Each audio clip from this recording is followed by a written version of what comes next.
Fala aí, pessoal, seja bem-vindo a mais um vídeo aqui no canal. Vamos acompanhar as últimas notícias do São Paulo e vamos ver como é que anda a negociação do tricolor com o empresário grego Evangelos Marinakis. E vamos ver a possível escalação do São Paulo para o jogo de amanhã contra o Atlético Paranaense pelas oitavas de final da Copa do Brasil. Então vamos ver essas últimas notícias e em breve eu estou de volta para comentar. Então, sem mais enrolação, vamos pro vídeo. Hora de falar sobre São Paulo e Evangelos Marinakis. Dá para dizer que o acordo com o magnata grego está mais perto do que nunca de sair do papel, mas com uma nova condição. O tricolor deve fechar nos próximos dias um acordo tripartite que envolve o São Paulo, Evangelos Marinakis e um fundo investidor cujo nome ainda não foi revelado. A entrada desse fundo investidor é a grande novidade do acordo. Marinakis e São Paulo divergiram em relação a alguns detalhes e houve a necessidade da inclusão de mais um parceiro, que não muda o conceito do negócio. São Paulo segue no mercado em busca de receitas para transformar o potencial da sua categoria de base. Hoje o tricolor entende que tem 75% dos atletas em Cotia do nível C. Nível A e B, que é um nível melhor, é formado por 25% dos jogadores. Com investimento externo, o São Paulo entende ser capaz de buscar, no Brasil e na América do Sul, os principais jogadores de cada categoria, transformando e mudando completamente o seu perfil. Dessa maneira, o São Paulo vai pretender ter 75% dos seus atletas em Cotia de categorias e níveis A e B, e o restante de 25% de atletas de nível C. Dessa maneira, fica mais fácil de obter vendas de atletas quando eles chegarem ao profissional. Então, para vocês entenderem, o São Paulo se utiliza do dinheiro desse fundo para melhorar o nível de atletas nas categorias de base, usa da expertise e do profissionalismo de pessoas que trabalham nos grupos de Evangelos Marinakis para introduzir o profissionalismo em nível máximo na base, e no momento seguinte, quando esses atletas chegam ao time profissional, eles podem performar no São Paulo ou serem vendidos de forma prioritária para os clubes do Marinakis, que é dono de um time em Portugal, outro na Grécia, outro na Inglaterra, e ainda existe a busca por mais times pelo mundo. O projeto está saindo do papel. Antes de gravar esse vídeo, escutei de uma pessoa de São Paulo que o negócio nunca esteve tão perto de acontecer, e diante desse cenário, São Paulo imagina estar bem pronto para dar o próximo passo super importante, transformando a categoria de base numa enorme fonte de receita nunca antes vista no futebol brasileiro. Chega mais, Má, quero saber como que o técnico Crespo está preparando o time para o jogo de quinta contra o Atlético Paranaense pela Copa do Brasil. Uma grande novidade que foi a presença do Lucas no gramado, mas ainda sob supervisão da preparação física. Não é mais com a supervisão da fisioterapia, já deu um passinho a mais na transição para voltar aos gramados. Ele é esperado agora no início de agosto, então mais ou menos aí uma semaninha para voltar às atividades. Ele que desde o dia 6 de maio não joga, passou por um procedimento ali no joelho no último dia 18 de julho, para de fato estancar de vez esse problema no joelho direito dele. Então essa é a grande novidade do dia. Inclusive, gente, o São Paulo iniciou aqui no início, começou no início do ano e vem passando e pretende fazer com o elenco profissional masculino um mapeamento genético. As meninas da base, os meninos da base, também o futebol feminino já estão passando por isso. É um mapeamento genético aí, em parceria com o laboratório, para ver como é que os treinos podem ser mais personalizados, inclusive prevenir algumas lesões. Acho que aqui no São Paulo isso vai ser bem interessante. Mas voltando a falar sobre o jogo de quinta-feira, o técnico Hernan Crespo não vai poder contar com certeza com dois atletas que estão atuando normalmente. Um deles é o Ferrarese que levou cartão vermelho, foi expulso contra o Náutico no último jogo da Copa do Brasil há mais de 2 meses, então vai ter que cumprir a suspensão. E o Juan Dineno, que não vai poder jogar com a camisa do São Paulo na competição enquanto o São Paulo estiver ainda na Copa do Brasil, porque ele jogou por 12 minutos com a camisa do Cruzeiro no jogo da terceira fase. Se ele tivesse jogado primeira e segunda fase, podia jogar pela nova regra da CBF, mas como era um jogo de terceira fase, por mais que tenha sido apenas 12 minutos, ele não vai estar à disposição do Hernan Crespo. Outra coisa que chama atenção é, sem Ferrarese, o Hernan vai ter apenas 3 zagueiros, vamos dizer assim, do elenco profissional à disposição. Como ele utiliza um esquema com 3 zagueiros, será que não vai colocar mais ninguém no banco? Será que ele vai mudar a formação que ele costuma utilizar? Porque ele só vai ter a Arboleda, o Alan Franco e também o Sabino aí à disposição, já que o Ferrarese estará fora para cumprir suspensão. Pensando ainda nesse elenco curto, o Mike, jogador lateral direito de 20 anos, deve ser relacionado, pode inclusive começar a jogar para dar um descansinho aí para o Cédric Soares, que vem jogando todos os jogos do São Paulo desde que o Crespo retornou. Então, Mike, isso foi o próprio Crespo quem disse na coletiva de imprensa no último domingo, que a depender da evolução dele, que ele está no profissional mais ou menos uns 4, 5 dias, voltando de lesão, pode ser então titular ou então fazer aí, entrar em algum momento para dar um descanso para o Cédric. Tá certo, gente? Eu volto com vocês por aí. Obrigada, Marina. E aí, vai fazer falta o Ferrarese e o Dineno para esse jogo contra o Atlético Paranaense? Especificamente o Dineno e o Ferrarese. Hoje os elencos do futebol brasileiro, salvo talvez o Flamengo, que tem um elenco real, qualquer outro time aí, ele consegue montar um grupo de 11 jogadores. Aí a qualidade, os jogadores que vão no banco não são da mesma qualidade dos titulares. Normalmente é assim. E isso, de certa forma, impacta. E o futebol brasileiro tem essa peculiaridade, né, Chico? E o São Paulo, obviamente, vai sofrer. Mas como adversário é o Atlético Paranaense, que não é o Atlético dos últimos anos, é um Atlético que não vem bem, é um Atlético que vem na Série B, mesmo com essas alterações, essas improvisões que talvez o Crespo tenha que fazer, acho que o São Paulo, na quinta-feira, encaçapa mais uma para sua tristeza, Chico Lang. Não, para mim a tristeza não. Você está querendo secar o São Paulo desde domingo? Eu quero que o São Paulo chegue o mais longe possível. Olha para mim, deixa eu ver. E pegue o Corinthians na final. Tá bom. Aí vai ser um jogo São Paulo e Corinthians e vem o dia da vingança, né? Tá Porque certo. aí vai valer. Agora, eu vou dizer uma coisa para você, querido Garrafa e Michele. Eu acho que o Lucas não está fazendo falta nenhuma para o São Paulo, hein? Fazendo falta nenhuma. Que o Crespo montou um esquema em que o jogo está rápido, objetivo e rolando, fluindo. Né? Então, Mas não é muito cedo para falar isso? Você não pode abrir mão, você não pode abrir mão, Chico. Bobadilha e Alisson. Ok, mas você não pode abrir mão dele, mas quando ele voltar, vai ser um problema para escalá-lo. Vai colocar em lugar de quem? Essa é a grande pergunta. Só se ele mexer no André Silva lá na frente, ao lado do Luciano. Para isso, o São Paulo tem um técnico, né? Você não pode abrir mão de um bom jogador que vai levar a qualidade do seu time, Chico. Mas não está fazendo falta nenhuma, não está. Que bom. Iniciando a preparação para o encontro contra o Atlético Paranaense, também pela Copa do Brasil. Esse jogo é quinta-feira. E aí, titular ou reserva? O Dineno, por exemplo, não vai poder jogar, porque ele já jogou pelo Cruzeiro na Copa do Brasil. Bem, né? Não que ele esteja atuando muito. Aliás, com o Crespo ele jogou o quê? 1 minuto? Jogou contra o Flamengo, só. Não, contra o Bragantino. Contra o Bragantino. 2 contra-ataques. Entrou e deu 2 contra-ataques. Aliás, só ficar uma cornetadinha. Ô, CBF, acho que tá na hora de dar uma arrumadinha nisso, né? Ó, primeira, segunda e terceiras fases é uma coisa. A partir da 8ª, deixa o camarada trocar de time e jogar. Vai abrir a janela, começa a 8as, o mata-mata. É quase que um novo campeonato. É que as competições sul-americanas permitem, a Copa do Brasil não permite. É isso, acho que não custa, né? Mas ele não jogaria, né, como titular. A questão é a ausência do Ferrarese suspenso. Sim. Foi expulso lá contra o Náutico, né, lá nos aflitos. Lembra daquele carrinho lá? O uma bobeira, né? Exato. E a pergunta é aquela, vai poupar ou não vai poupar? Cara, eu acho que não tem... A questão do poupar é não ter muito reserva para colocar, né? Então, vamos lá. Não dá para começar pela zaga. Se quiser manter o esquema com 3 zagueiros. Já não dá. Não dá. Sem Ferrarese. Teria Arboleda, titular. Alan Franco, titular. Sabino, quase titular. É o único reserva. E molecada da base? Vai querer colocar... Pra zaga? Não, pra zaga. Nem treinam com o Crespo. Não, O Crespo não levou nenhum zagueiro da base para o banco reserva até agora. Aliás, isso é curioso, né, no São Paulo, porque até ontem, não, porque a base, porque tem que usar a base, não sei o que. Era bom assunto, né? Ganhou 3 jogos, ganhou do Corinthians. Agora ninguém lembra. Se empacar 2 vezes, vocês vão ver. Mas é que também já ficou claro, ainda na época dos Brasil, o cara da base vai jogar para ser vendido por qualquer quantia no mês seguinte. É, sim, verdade. A grande esperança rompeu o ligamento cruzado.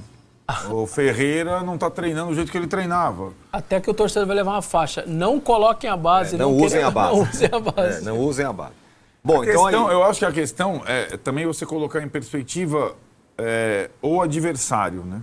Assim como foi o adversário anterior, que era o Náutico. O São Paulo, em tese, deu sorte nos sorteios de não pegar nenhum time da primeira divisão até agora, né? O Atlético. O Atlético é um adversário, o Marcinho falou da Arena da Baixada, talvez o adversário extra Paraná que o Atlético Paranaense mais odeie é o São Paulo, desde a final de 2005, que o São Paulo tirou o jogo da Arena da Baixada e tudo mais.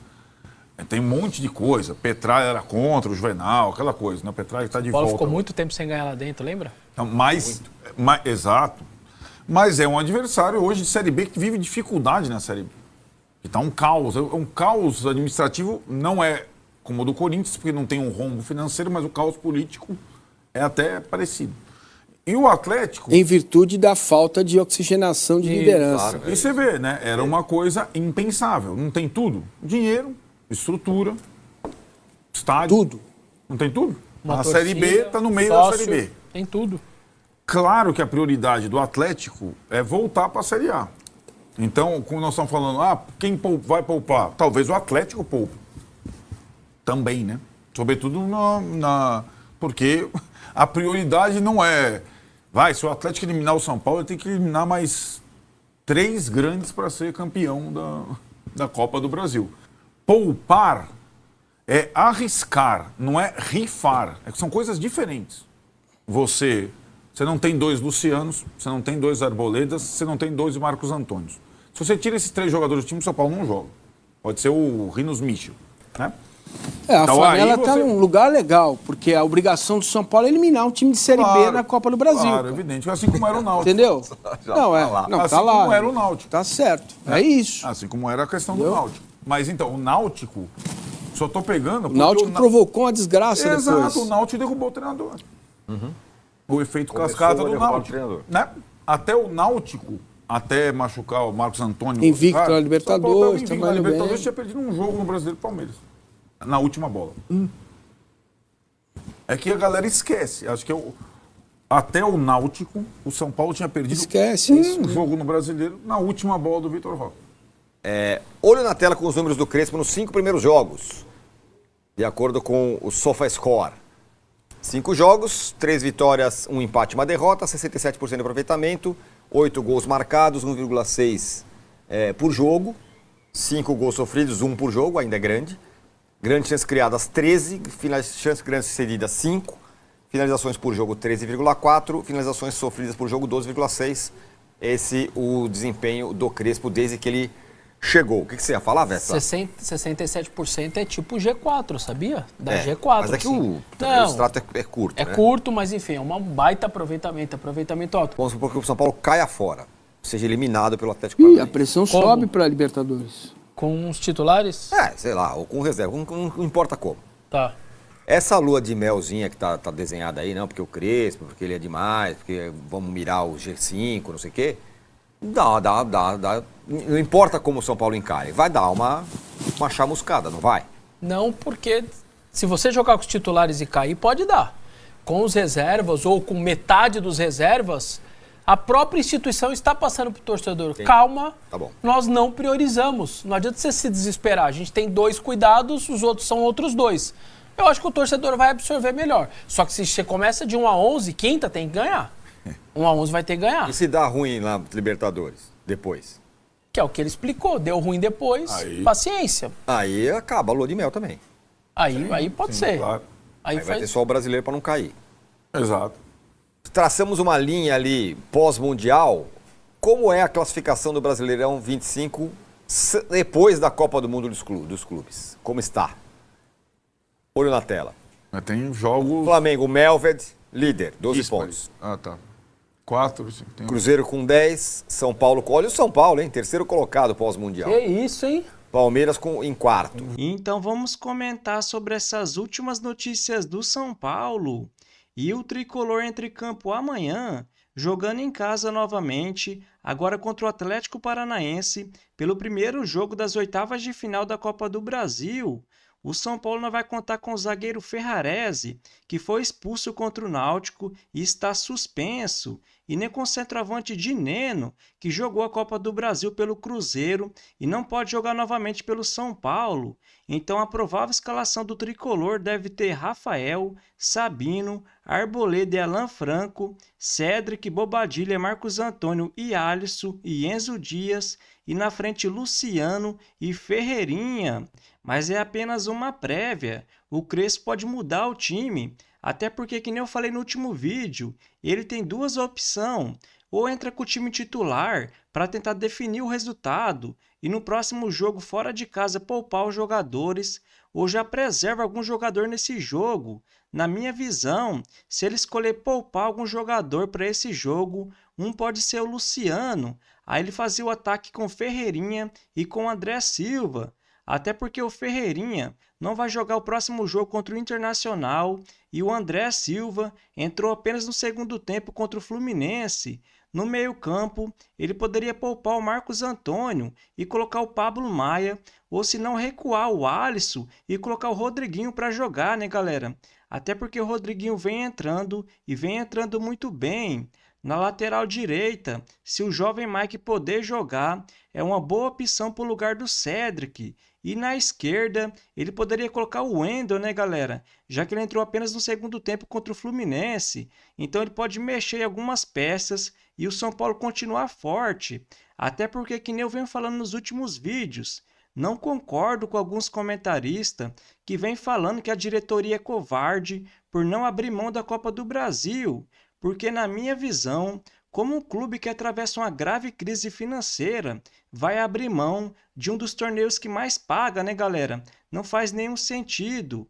Até porque até aqui o São Paulo enfrentou um time de Série C, o Náutico, e agora um time de Série B, o Atlético Paranaense. E segundo o jornalista Jorge Nicola, o São Paulo avançou muito para fechar uma parceria com o empresário grego Evangelos Marinakis, que deve investir na base do São Paulo mais de 600 milhões de reais. A novidade é que não vai ser apenas ele, tem também o fundo investidor, que o nome ainda não foi revelado. Eu vejo vários comentaristas e alguns torcedores criticando essa futura parceria do São Paulo, mas na minha visão, pode sim ser um bom negócio, até porque já que o São Paulo não pretende se tornar SAF, precisa fazer alguma coisa, já que a dívida aumenta a cada ano. Em relação à porcentagem, né, galera? Algumas pessoas falam, mas o São Paulo vai ceder um pouco da porcentagem dos jogadores. Mas já faz isso. O Beraldo, por exemplo, o São Paulo ficou com apenas 60% da venda dele. A diferença é que se realmente o Tricolor fechar essa parceria, vai ter suas vendas triplicadas. Até porque vai ter a melhor base do Brasil nos próximos anos. E que nem eu já falei em algum vídeo atrás, na minha visão, isso explica porque o São Paulo vendeu o Matheus Alves, o William Gomes tão barato. Porque é assim, né, galera? O São Paulo fica praticamente com toda a porcentagem. E se vendesse depois de fechar essa parceria, ia ter que dividir com os empresários. E o São Paulo informou que o meia atacante Lucas Moura começou a transição, né, com a preparação física. Ele que está fora dos gramados desde o dia 6 de maio. Agora, dia 6 de agosto, vai fazer 3 meses. E na minha visão, o São Paulo está preparando ele para o jogo do dia 12, que vai ser fora de casa contra o Atlético Nacional, pelo primeiro jogo das oitavas de final da Libertadores. Então espero que o Lucas volte logo, até porque, diferente de alguns comentaristas, acho sim que ele faz muita falta. E após a partida de amanhã pela Copa do Brasil, jogando em casa contra o Atlético Paranaense, o São Paulo volta a campo no dia 3, jogando fora de casa contra o Internacional. No dia 6, tem o segundo jogo das oitavas de final da Copa do Brasil. O São Paulo agora joga fora de casa contra o Atlético. No dia 9, joga em casa contra o Vitória. No dia 12, tem o primeiro jogo das oitavas de final da Libertadores. O São Paulo joga fora de casa contra o Atlético Nacional. Já no dia 16, começa o segundo turno do Campeonato Brasileiro. O São Paulo joga fora de casa contra o Sport. Então essa é a sequência do São Paulo nos próximos dias. Então, se você curtiu o vídeo, deixa seu like, se inscreva no canal e até a próxima!